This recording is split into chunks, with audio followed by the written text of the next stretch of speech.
kumanaan muslimiin ah oo ay u badan yihiin Soomaali ayaa isku soo baxay xaafadda Meva ay Soomaalida inta badan ay aad u degan yihiin magaalada Johannesburg ee dalka Koonfur Afrika iyadoo ay jirtay qaboob aad u daran kuwaasoo ujeedkooda ahaa sidii ay mar qura ay u dukan lahaayeen salaada ciida waxay indhahayga qabanayeen caruur yaryar oo waddanka ku dhalatay oo hooyooyinkooda gacanta ku dhagnaa iyo dhalinyaro fara badan oo Soomaali ah kuwaasoo ka yimid xagga iyo tuulooyinka ay Soomaalida Koonfur Afrika inta badan ka ganacsato iyagoo ay jeedkooda ahaa sidii ay salaada ciida ay u dukan lahaayeen iyo muslimiin u dhalatay South Africa waxa wadooyinka waaweyn xaafadda Soomaalida lagu xiray codbaahiyaal gudbinaya takbiirta la akhrinaya xilligaasi waxa mar qura loo wada istaagay salaada ciida markii ay dhamaatay salaada ayaa dadkii isku hambalyeynayay munaasabada ciida TV-ga caalamiga Royal 24 magaalada Johannesburg ayaa dadweynihii isku yimid fursad u siiyay si ay u salaamaan eheladooda iyo qaraabadooda kuwaasoo isku dambeysay muddo sanado ka hor waa kuwan dadweynihii salaamaha fursadda loo siiyay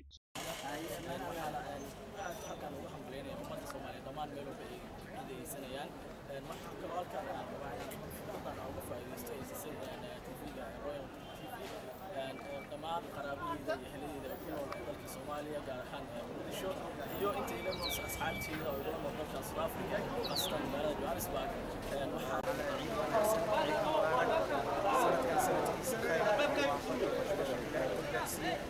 inta laga xuriyana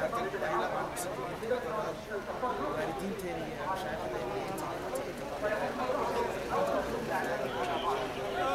مناسبة عيد الحمد لله وفرح سنة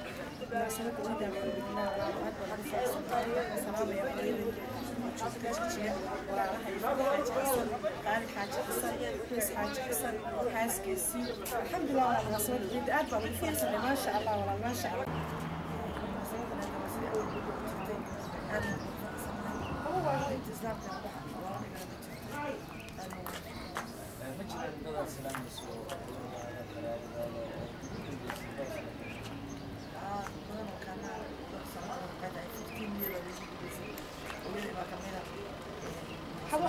isku soo wada duwa Soomaalida ku nool magaalada Johannesburg ayaa u hamuun qaba in sanadaha soo socda ay ku iidaan wadankooda hooyo hadduu eebaydmo oo nabada Maxamuud Cabdullaahi Xuseen Aboke TV-ga caalamiga Royal 24 magaalada Johannesburg ee dalka Koonfur Afrika